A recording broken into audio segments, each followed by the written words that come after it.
Hi, I'm Ariel Mitchell and I serve on the Connect 2 team. I'm here with Greg, our founder and CEO of Connect 2 Ministries. We're excited to share with you some new ministry projects, and we hope that you'll continue to listen in for our entire series on building hope with Connect 2.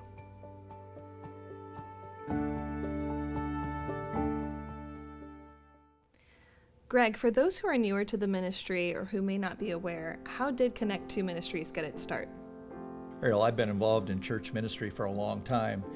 And when you're involved in church ministry, you see strengths and weaknesses in the church. And one of the things that really burdened my heart was the lack of evangelism, the lack of desire to go into the community and be about Jesus. So when I was between occupations, I just was overburdened by starting a movement that was about going out. And I even had a young pastor tell me that he said, for those of us that have small churches that we can't really afford a missions pastor, someone like you would be invaluable to us to connect us to different ministries around the world because you're so extensively traveled, and also train a team and take us overseas. So that kind of started the thinking, and then Connect 2 is specific to connect the local church in the U.S. with international ministry, connecting the two together so that there's a win-win. The church learns outreach and the ministry overseas gains resource. So that's really the background of it. And so we started in 2008 from scratch, and it was a tough time of our economic culture here in the U.S. to start, but God was so gracious, and we're so excited to where God has brought us to today. Greg, your intentions weren't always set specifically on Haiti. How is it that you knew God wanted you there? Well, Haiti has a kind of a unique story for me. Number one is one of my favorite people groups in the whole world are the African people. Is where my first ministry experience was, so I love the African people.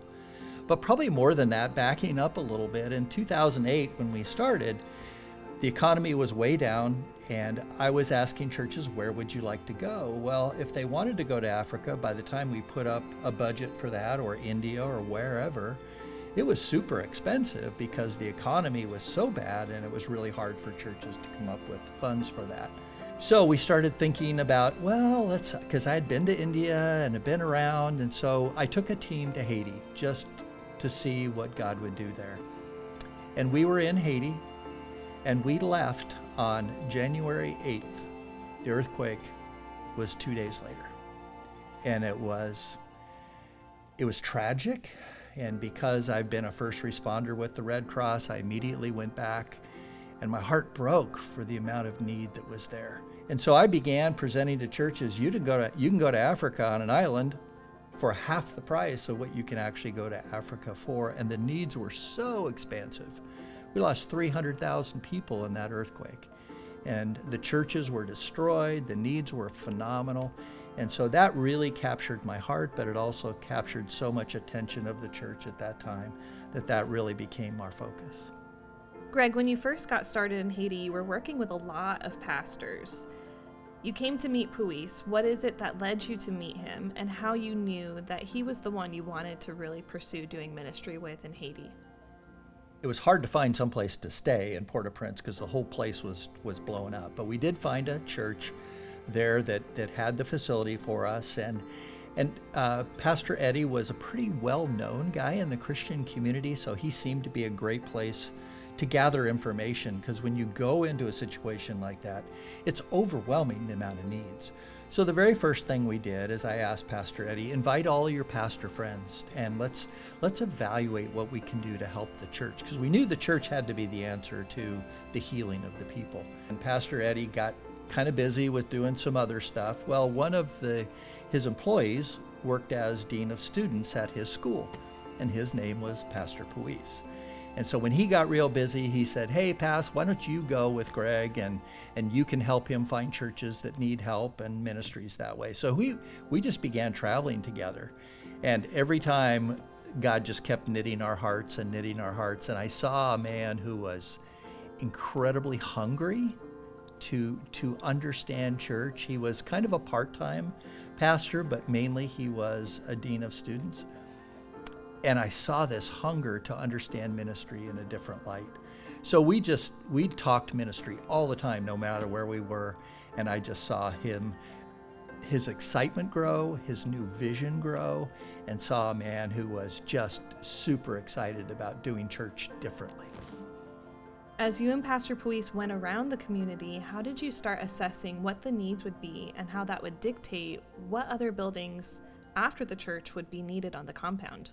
We knew that the food was going to be a major issue because there was no agriculture out there was no water out there, and so we knew we needed a storage room that we could begin to bring food in. And we had a partnership with Children's Hunger Fund that was providing for us goods, which was great, but we needed a place to store them. So we built a storage facility for that, but then we also knew the medical needs were huge because so many of these people were hurt during the earthquake, not only amputees, but there were also backs and arms and everything else, because all the buildings are concrete, so they're in the middle of all these rocks just being cut up. So we knew we needed that as well. So we built a clinic, and that was super helpful too. But then, kind of towards the end, we realized we needed a place for these people to stay that were going to come and help us build. So then we built some small facilities for the people to be able to stay in, the teams that we brought in from overseas, and then it just kind of expanded from there. But God was so gracious in providing resource for us and all of that so that we could begin to meet the need for the church, because our passion was the church needed to be the hope of the community, and it pretty soon became that. Our children's homes on our campuses in Onaville aren't just for any Haitian child. They are for a specific type of child. They are children's homes for what kind of children? How would you explain that to people to know the difference between a regular orphanage in Haiti and what it is that is one of our core ministry programs at Connect 2?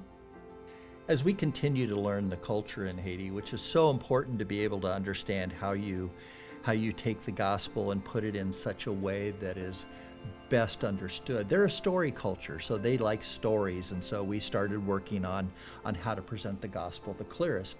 We started hearing this word called Restavik, and the word Restavik in Creole means to stay with, and we understood that it really was the word used for child slavery, that as parents couldn't didn't have the food to be able to support their families, then they would find options, and one of those options was they would either give away or sell their child, and they were promised that child would be taken care of, but in truth that wasn't really what was happening.